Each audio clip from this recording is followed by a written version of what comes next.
com relação a crianças e adolescentes, a gente vai ter as questões sociais, que estão, por exemplo, um jovem, ele precisa estar pertencente a uma sociedade. E ele está se descobrindo, né, como ele convive com essa sociedade. Então, se ele passa por exclusões, se ele passa por violências, a própria comparação com a vida das outras pessoas, e a maturação cerebral, que ainda não aconteceu como deveria, que vai acontecer lá em torno dos 21 anos, dos 25 anos, isso vai fazer com que esse jovem, essa criança, lide com as suas questões de uma maneira ainda muito mais não madura ou infantilizada, com as suas frustrações e com a sensação de que algumas dores melhoram, algumas dores passam. E aquilo se torna algo muito... As dores se tornam muito grandes para esse jovem. Então, se a gente pensar em crianças e jovens, a gente vai estar falando de impulsividade, de estar pertencente ao grupo que ele está. Então, até se ele não é excluído, se ele não sofre preconceitos ou violências. E como ele lida emocionalmente com o que acontece com ele. Além dessa comparação que acontece muito na internet, ou um uso excessivo das redes. Nunca, como eu falei, é uma coisa só. Uhum. E a gente tem visto no Brasil que o suicídio, especialmente de crianças e jovens, tem tido o maior aumento. E isso nos preocupa muito. A gente tem hoje como 11ª causa de morte de crianças de 5 a 13 anos é o suicídio, e a terceira de 14 a 19. Nossa. Então, isso é extremamente preocupante, até porque a gente sabe que, como eu falei, homens se matam mais, mas nessa faixa etária de 15 a 19, 14 a 19, são as mulheres, são as meninas, que também estão com uma dificuldade muito grande de lidar com as suas emoções, seus sentimentos, e acabam, até por ter este comportamento mais impulsivo, e aí, para quem não sabe o que é impulsividade, é você fazer alguma coisa antes de pensar, ou antes de entender quais as consequências desse seu ato. Isso é uma das explicações para essa faixa etária.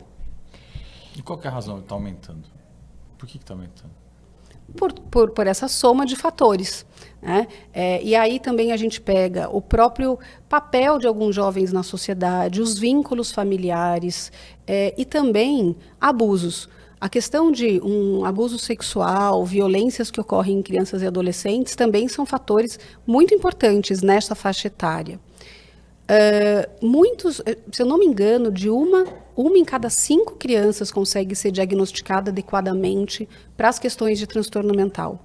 Então, também é muito difícil conseguir fazer o diagnóstico quando, junto com tudo isso, junto com essas motivações, você tem um transtorno mental não diagnosticado e não tratado. E nessas crianças e adolescentes, como prevenir, né? O que os pais podem fazer para ajudar? Como é que eles, e os próprios adolescentes também, como prevenir, né, o suicídio? Bom, acho que um dos passos importantes é um pouco do que a gente está fazendo aqui, que é falar sobre o assunto. Uhum. Falar com um jovem sobre questões de saúde mental e de suicídio. Por quê, gente? Eles veem isso na TV. Eles veem isso nas redes, eles veem isso nas séries. E se engana o adulto que acha que esse não é um assunto que eles conversam entre eles. Principalmente se eles passaram por um caso de alguém próximo, um caso na escola, um caso na cidade. Aí mais ainda a urgência de falar sobre isso.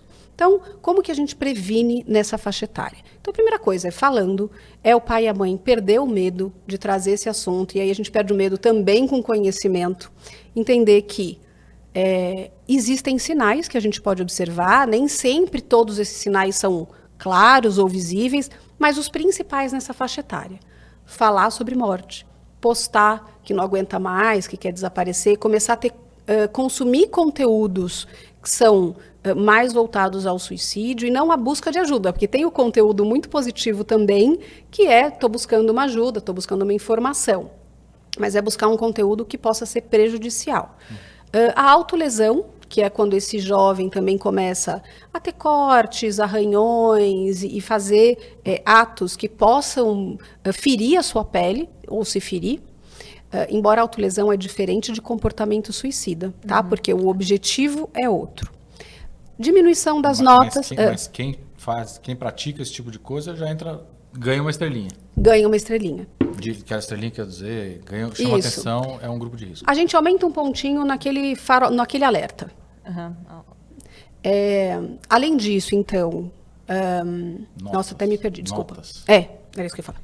Então, além disso, diminuição de notas, e pode também começar a ter dificuldade de concentração, de fazer as lições, isolamento, começa a ficar mais agressivo, mais bravo, irritado, uma irritação que não passa, um tédio que não vai embora. E, gente, não é o tédio do adolescente que é normal. Então, pode ser que muitas pessoas estejam ouvindo a gente falar isso e falam, nossa, meu adolescente tem várias desses pontos.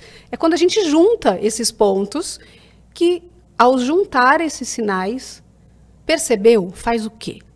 Chama o jovem para uma conversa. Porque a gente só pode mudar, como eu falei, falando. Então, você senta com o jovem e fala, olha, estou preocupado, estou vendo que você está assim, assim, assim, mas não é uma fala de julgamento, não é uma fala para apontar defeitos, é uma fala de preocupação. É uma fala muito mais para a gente ouvir esse jovem e tentar entender se é que ele consegue expressar em palavras tudo o que está acontecendo, do que a gente trazer conselhos e soluções.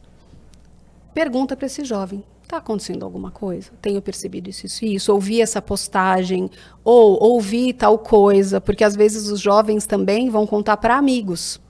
E os amigos precisam falar para um adulto se eles escutam alguma coisa. Tem até uma campanha nos Estados Unidos que ela falava, é melhor um amigo bravo do que um amigo morto. Ela é forte, né? É difícil até de ouvir essa frase. Mas por quê? Se um jovem escuta de outro jovem, ele precisa contar para alguém, porque isso é sério demais para guardar para si mesmo. Então, os pais perceberam, chamaram para conversa, levar para uma avaliação com um profissional da área da saúde mental, ou um psicólogo, ou um psiquiatra. Não precisa ter medo de psiquiatra, não. Pode levar o jovem lá para ter essa avaliação, porque é assim que a gente começa a ter esse cuidado. E tentar entender também se esse jovem está sendo vítima de alguma violência. Porque daí também o pai e a mãe podem ir, por exemplo, na escola, podem ir atrás das autoridades, às vezes quando é o caso, se esse jovem está passando por uma violência que é muito severa. E no final também, pelo que ela contou, acho que é um ponto importante, é fazer de tudo para que o jovem se sinta pertencido a um grupo, né? Pelo que eu estou entendendo, os fatores causais, ele pertencer a um grupo, eu acho que isso é importante, né? E ele aprenda a lidar com os sentimentos, com essa... Isso também entra no rol aí da... Entra. E que ele seja aceito também, por exemplo, com relação à sua sexualidade. Porque a gente pega um aumento nessa faixa etária grande de jovens LGBTQIA+. Quando eles estão descobrindo a sua orientação sexual ou assumindo a sua orientação sexual. E isso ser algo extremamente excludente daquela família ou até motivo de violência intrafamiliar.